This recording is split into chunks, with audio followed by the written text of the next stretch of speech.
tema kita adalah mujizat 1 Korintus 2 ayat berapa? 9. Ya, ayat yang sangat famous sekali. Marilah kita akan membukanya dalam Alkitab kita dan kita akan membacanya lebih dahulu dari Alkitab kita masing-masing. 1 Korintus 2 ayat yang ke-9. Ya, ayat yang dahsyat yang kita harapkan selalu bila mana kita membutuhkan sesuatu dalam hidup ini. 1 Korintus 2 ayat yang ke-9, para kekasih, dengan suara yang nyaring juga di rumah saudara kita akan membacanya. 1, 2. Tetapi seperti ada tertulis, apa yang tidak pernah dilihat oleh mata dan tidak pernah didengar oleh telinga dan yang tidak pernah timbul di dalam hati manusia, semua yang disediakan Allah untuk mereka yang mengasihi Dia. Amin. Boleh dibaca sekali lagi ya dengan penuh pengertian. 1, 2. Tetapi seperti ada tertulis, apa yang tidak pernah dilihat oleh mata dan tidak pernah didengar oleh telinga dan yang tidak pernah timbul di dalam hati manusia, semua yang disediakan Allah untuk mereka yang mengasihi Dia. Amin. Luar biasa ya. Inilah yang kita harap. Ya, pengertian kita semula selama ini, apa yang aku nggak harap Tuhan kasih deh. Apa yang aku belum lihat dengan mata, ya Tuhan memberi. Apa yang aku belum dengar dengan telinga, Tuhan memberi. Apa yang belum timbul dalam hatiku, Tuhan pasti memberi. Kalau aku mengasihi Dia. Tapi saudara, pada petang ini saya akan menguraikan makna yang lebih dalam dari sekedar apa yang kita tidak lihat secara mata kita, secara kasat mata. Secara pendengaran audio kita, saudara, dan belum timbul dalam hati kita. Bahkan yang paling dalam passion kita pun kita belum kepikir, belum kepingin, belum ada niatan. Saudara, saya ingin mengulik bersama dengan Anda pada malam hari ini betapa pentingnya ayat ini ternyata. Ya saudara, itu sebab saya ingin mengajak semua saudara memperhatikan ayat ini sekali lagi kita baca. 1, 2. Tetapi seperti ada tertulis, apa yang tidak pernah dilihat oleh mata dan tidak pernah didengar oleh telinga dan yang tidak pernah timbul di dalam hati manusia, semua yang disediakan Allah untuk mereka yang mengasihi Dia. Amin. Katakan luar biasa. Saudara yang kekasih, ayat yang famous ini, marilah kita akan melihat sekarang dengan tertulis di depan saudara, saya bisa menjelaskan apa yang tidak pernah. Tolong saudara hitung berapa kali terdapat kata tidak pernah pada ayat ini. Tolong dihitung. Ya. 1 kali, apa yang tidak pernah dilihat. Terus kedua, dan tidak pernah didengar. Ketiga, dan yang tidak pernah timbul di dalam hati manusia. Terus ada 3 kali tidak pernah. Dan kita hidup terus tidak pernah. Saudara, jangan pikir aku belum kepikir Tuhan memberi. Saudara, tapi kita benar-benar tidak pernah terima. Saudara, ini jelasnya.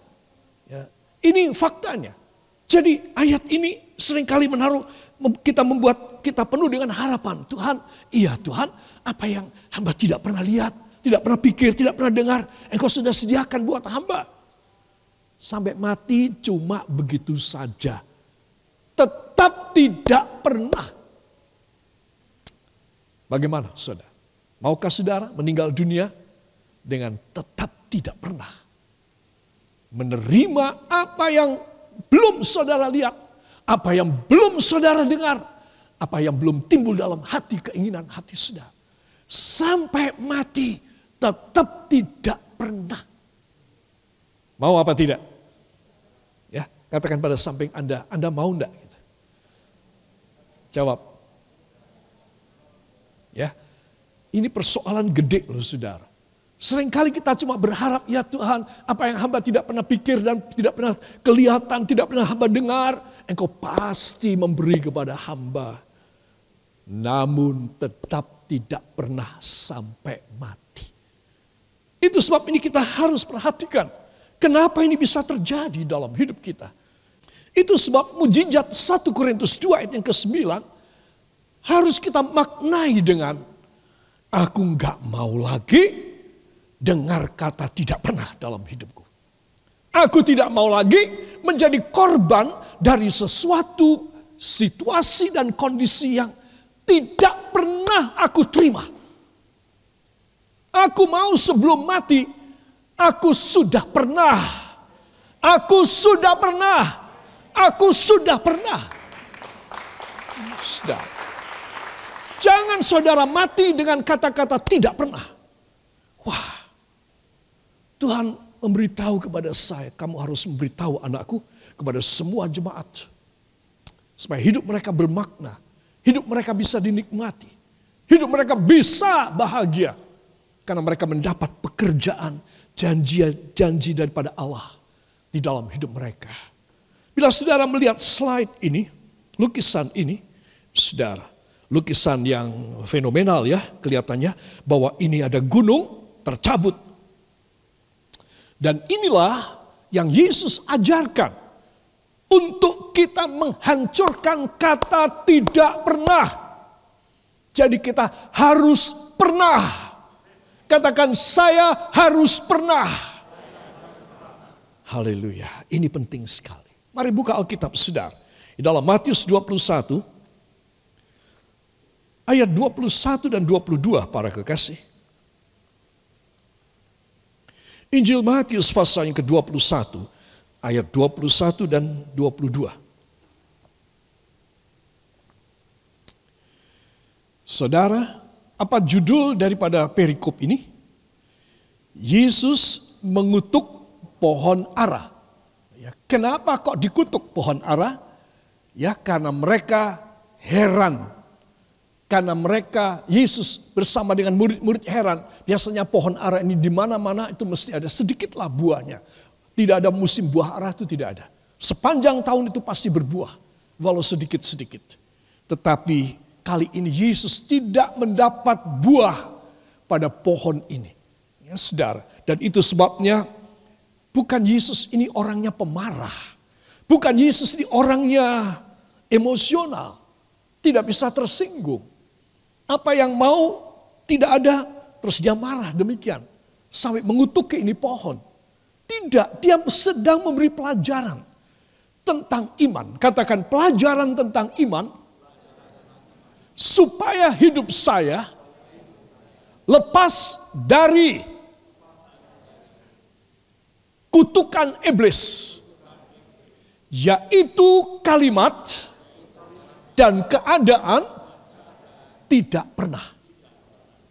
Ini kutukan iblis ini. Jangan anggap kata tidak pernah ini biasa aja.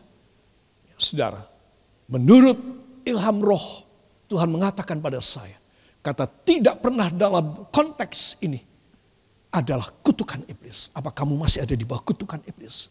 Sampai kamu mati, kamu tetap tidak pernah. Saudara, saudara harus pernah. Saya harus pernah. Karena apa? Karena kita mempunyai iman kita kepada Tuhan Yesus Kristus. Katakan sehingga saya akan selalu pernah. Amin. Setuju demikian? Itu sebab Anda dan saya harus tahu.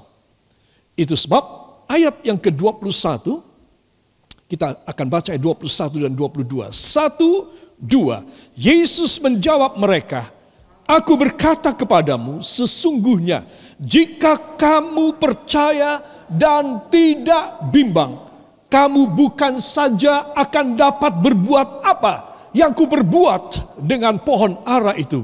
Tetapi juga, jikalau kamu berkata kepada gunung ini, beranjaklah dan tercampaklah ke dalam laut, hal itu akan terjadi. Dan apa saja yang kamu minta dalam doa dengan penuh kepercayaan, kamu akan menerimanya. Amin. Beri kemuliaan yang baik bagi Dia. Katakan ini wow banget. Ini amin beneran.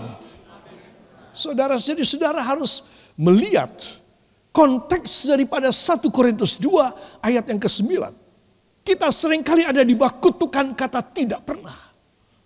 Tuhan berbisik kepada saya, itu kutukan iblis. Kata tidak pernah itu kutukan iblis. Kamu harus pernah. Kamu harus berulang kali. Kamu harus berlangganan. Kamu harus menembus semua batas-batas di mana iblis akan mengkerangkeng kau dan ingin mengisolir kamu daripada pekerjaanku yang luar biasa. Itu sebab Yesus berkata dalam Matius pasal yang ke-21, 21 dan 22. Dan apa saja yang kamu minta, saudara. Ini mematahkan kalimat 1 Korintus 2 ayat 9. Dan apa saja yang kamu minta, ya, di dalam doa dengan percaya, kamu akan menerimanya. Ya saudara, itu sebab Anda dan saya harus tahu, ini satu pelajaran yang penting sekali. Ya, kalau saudara melihat kalimat sebentar ditayangkan keluar dari slide ini, ada berapa kali tidak pernah? Ada 3 kali, saudara. Jadi ini 3 kali tidak pernah, ini menunjukkan kepada nasib yang jelek daripada anak-anak Tuhan. Ya saudara. Sehingga tidak terjadi sama dia. Memang Tuhan sudah sediakan, tapi tetap tidak pernah. Itu sebab saya tulis kalimat ini adalah sebagai berikut. Saudara, tidak pernah sama dengan final.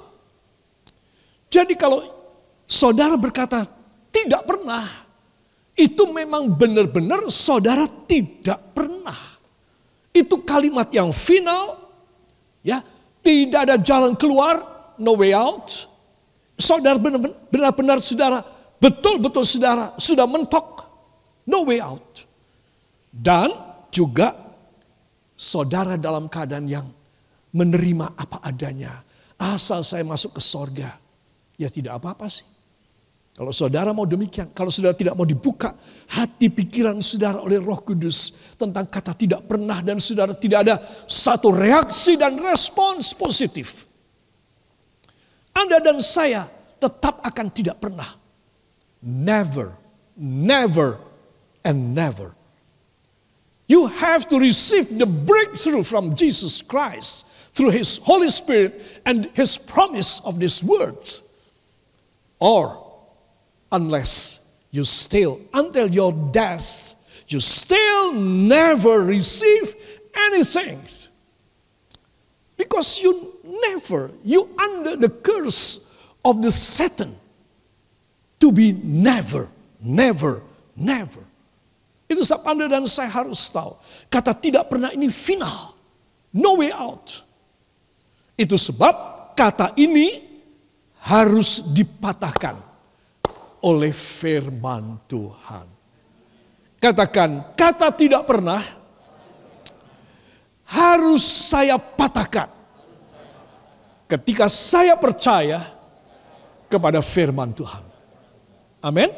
Sehingga saudara pernah, ini mantra iblis ini. Itu sebab Anda dan saya harus meminta kepada Tuhan, Tuhan, sebelum saya meninggalkan dunia, sebelum Engkau menjemput saya pulang ke rumahmu, biarlah semua perjanjianmu yang cocok dan layak untuk hamba terima, boleh kau penuhkan kepada hamba. Hamba mematahkan pada saat ini segala mantra iblis, yaitu kata tidak pernah. Sehingga menjadi pernah. Beri tepuk tangan yang baik bagi dia. Haleluya. Saudara yang kekasih, itu sebab di sini saya perlu menyampaikan satu pertanyaan. Why? Kenapa selalu tidak pernah? Saudara, kenapa selalu tidak pernah? Saudara, apa sebab? Karena kita tidak mempunyai visi ilahi. Katakan, visi ilahi harus saya miliki. Supaya saya menghancurkan kata tidak pernah dalam hidup saya. Para kekasih, itu sebab penting sekali kita menerima visi ilahi. Visi ilahi itu apa? Bukan seperti banyak orang mengartikan dengan ketika dia tidur, tiba-tiba dia melihat apalah apa-apa. Ya, Tuhan menunjukkan pada orang-orang yang kudus, bukan orang sembarangan. Itu sebab saudara, engkau tidak perlu terlalu percaya kepada semua cerita dan kesaksian orang-orang yang merasa sudah melihat visi ilahi. Sebenarnya kata Alkitab, secara teologis, visi ilahi itu adalah firman Allah. Saudara, karena sekarang di zaman di mana semua orang bisa membaca firman, bisa mendengar melalui internet, melalui pulsanya, ya dia bisa mendengar firman. Zaman dulu tidak. Zaman dulu harus ada datang seseorang untuk memberitahu seperti para nabi-nabi, para penilik ataupun para visioner. Mereka datang kepada raja-raja, kepada rakyat dan memberitahu secara lisan. Saudara, sekarang sudah bisa membacanya. Jadi Tuhan membuat visi ilahi itu adalah firman Tuhan yang saudara dengar. Firman yang saudara baca di rumah dan di gereja. Saudara akan mempunyai satu visi ilahi. Akan tiba waktunya bila saudara dipilih oleh Allah. Benar-benar saudara akan melihat sesuatu penampakan dari Tuhan. Nah, itu memang benar-benar visi ilahi. Bukan untuk diri pribadi saudara. Tuhan tidak pernah memberikan visi untuk pribadi. Selalu Tuhan memberikan visi untuk satu bangsa, umat, atau sekelompok besar orang. Jadi kalau itu untuk diri saudara, itu tidak dibutuhkan visi. Untuk diri saudara, diri saya, kita perlu mendapat dari pengertian firman saja. Amin. Jadi jangan lupa dan jangan kabur dan jangan salah bias pengertian saudara tentang visi ilahi. Visi ilahi hanya diberikan oleh Tuhan Allah melalui orang yang kudus hidupnya dan untuk sesuatu keperluan keselamatan, penyelamatan dari satu umat atau satu bangsa. Ya, tapi kalau untuk pribadi saudara, untuk keluarga saudara, saudara bisa mendapat visi ilahi melalui saudara membaca Alkitab. Amin. Tuhan tidak ingin orang mengatasnamakan visi ilahi. Dengan apa yang dia lihat, apa yang menjadi mimpinya dia, dan dia interpretasikan, itu dari Tuhan buat saya. Ya, sehingga terjadi sesuatu yang menyakiti hati Tuhan. Hanya dengan alasan seseorang melihat sesuatu. Ya, tidak perlu percaya tentang hal itu. Karena saudara akan di akhir zaman, kata Yoel pasal yang kedua, saudara akan diberi anak-anak muda, ya akan diberi visi dan penglihatan. Itu maksudnya apa? Orang-orang dari muda akan sudah bisa faham firman. Ini akhir zaman. Apa sebab? Saya katakan tadi melalui internet, melalui Google, searching, ya, dan kemudian orang bisa mencari firman, mencari pengertian teologis. Orang bisa mengertikan sesuatu kata dari bahasa aslinya. Dia tidak perlu pergi ke sekolah teologi. Saudara, dia dengan duduk dengan internetnya dia bisa tahu apa maknanya. Itu dia mendapat visi ilahi. Membuka pikirannya. Saudara, itu sebab zaman ini saya dan saudara sebenarnya kalau mau mudah, katakan mudah untuk saya mematahkan mantra iblis ini, yaitu tidak pernah. Saya akan selalu pernah dalam nama Yesus. Amin. Haleluya. Saya berharap sampai di sini saudara bisa faham dan bisa menerima ya. Dan ini penting sekali. Supaya mujizat 1 Korintus 2 ayat yang ke-9 benar-benar terjadi. Tuhan, hamba mohon supaya apa yang tidak pernah kau beri kepada hamba menjadi pernah. Karena hamba mempunyai visi ilahi. Yaitu pengajaran firman Tuhan. Sekali lagi beri tepuk tangan yang baik bagi firman Tuhan. Haleluya. Para kekasih, itu sebab apa idealnya seorang anak Tuhan dong? Ya, dia harus menerima, dia harus pernah. Saudara, jadi apa idealnya seorang anak Tuhan? Ya, saudara, seringkali kita mempunyai banyak cita-cita, ya, saudara, tetapi itu tidak pernah terjadi. Nah, jadi seorang anak Tuhan, dia harus mempunyai visi ilahi, supaya dengan visi ilahi, dia menjadi anak Tuhan yang sesuai, yang ideal. Ya, sesuai idealisme daripada Alkitab. Ya, sehingga apa yang Tuhan sudah canangkan dalam hidup saya, apa yang Tuhan sudah program dalam hidup saudara, terjadi. Itu artinya kata terjadi itu berarti mantra iblis tidak pernah akan engkau patahkan. Engkau mempunyai terobosan ilahi. Amin. Siapa yang suka? Lambaikan tangan saudara. Katakan, terima kasih Bapa. Hamba percaya sisa hidup ini akan menikmati apa yang tidak pernah menjadi pernah, sesuai kehendak Tuhan dalam nama Yesus. Amin. Haleluya. Para kekasih, kita harus memiliki hidup yang worry free. Katakan bebas khawatir. Berkat lancar. Saudara ingin? Ya, saudara harus worry free. Ya, saudara tidak boleh di dalam tekanan batin saudara. Aduh Tuhan, hamba ini belum bisa bayar, ini belum bisa beli, ini belum bisa sekolahkan anak, hamba tidak punya tabungan untuk hari depan ataupun untuk hari tua. Saudara, karena engkau tetap mengidolakan 1 Korintus 2 ayat 9 secara salah. Sehingga sampai mati kau tidak dapat. Tetap tidak pernah. Itu sebab kita harus mematahkan segala hal yang membuat kita tidak pernah menjadi pernah. Katakan menjadi pernah. Berulang kali pernah. Menerima visi ilahi dan pemberian-pemberian dari Tuhan pada sisa umur hidup saya. Amin. Haleluya.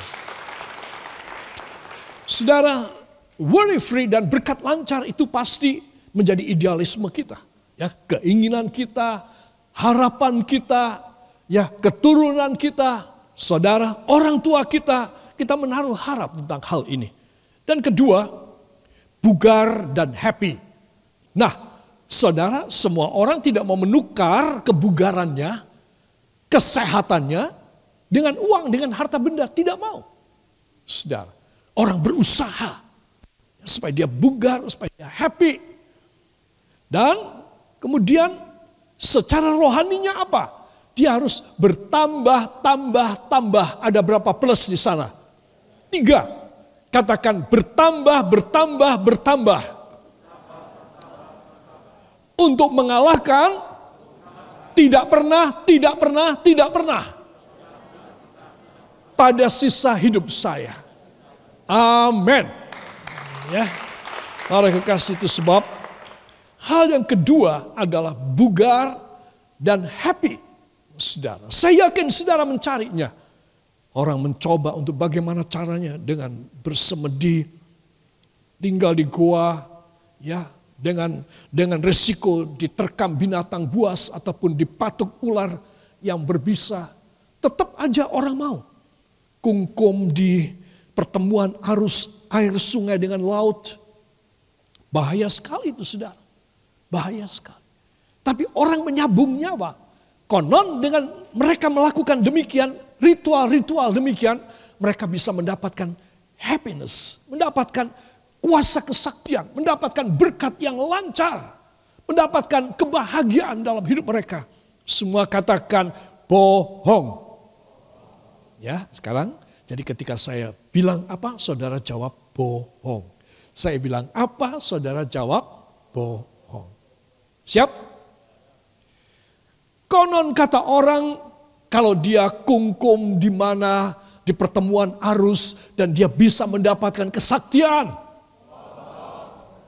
Jemaat kok berani yang jawab. Pendetanya khotbah wani. Kemudian konon katanya kalau dia mengadakan ritual apa, sesembahan apa, ya bunga setaman, bunga sekiai langgeng, ya, maka dia akan hidup dengan kaya raya dan luar biasa. Ya, baru di jemaat ini pendeta khotbah dibantah. Ya. Bohong apa beneran? Bohong. Jadi saudara membutuhkan sesuatu yang beda. Sesuatu perjanjian Tuhan yang tidak bohong. Firman Tuhan tidak bohong. Ya dan amin. Haleluya. Saudara, itu sebab saudara harus tahu perubahannya orang menerima firman dalam hidupnya. Itu sebab anak-anak Tuhan perhatikan. Apa yang dibutuhkan. Idealisme yang saudara inginkan. Itu saudara harus mulai menemuinya melalui visi ilahi. Katakan melalui visi ilahi. Barulah saya menjadi pernah. Saudara, ya, tidak sedikit juga pengusaha-pengusaha bisnismen, pabrikan, ya, saudara, pialang saham yang meminta nasihat saya ketika mereka itu hancur berantakan. Orang Kristen, saudara, belum pernah saya ketemu, atau sebagian sudah saya ketemu. Tetapi ketika mereka itu mendengar firman, dan mereka percaya kepada firman, Tuhan memulihkan keadaan mereka. Sudah sudah hancur, harus masuk ke penjara, tidak bisa bayar, habis semua dilelang. Saudara, menjadi barang tidak berharga, semua harta benda mereka yang mereka unggulkan menjadi barang yang murahan. Kalau dilelang mau apa? Tetapi Tuhan memulihkan dalam tempo yang singkat.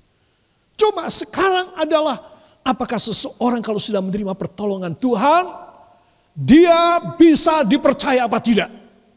Itu masalahnya. Saudara, ada seorang bapak, ya, pabrik ini saya tidak perlu sebutkan, sesuatu pabrik ini komoditas yang sangat butuh masyarakat. Saudara, sudah bangkrut, saya doakan di kota Semarang. Datang ke sini, minta doa, sudah bangun kembali.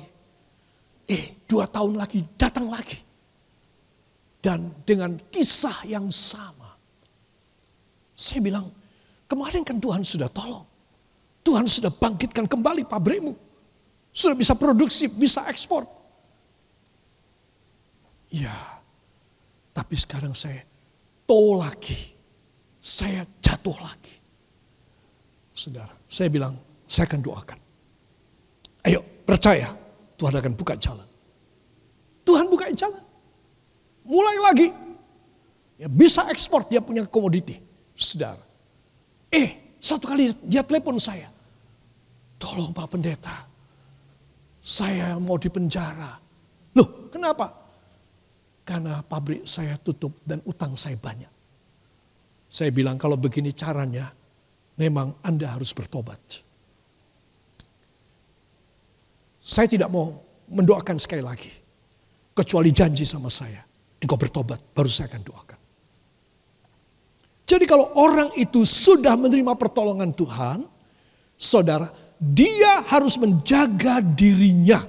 Karena dia sudah pernah mengalami perbuatan Allah yang hebat, yang dahsyat. Engkau dan saya harus tahu bahwa Tuhan itu memantau hidup kita. Katakan, Tuhan memantau hidup saya.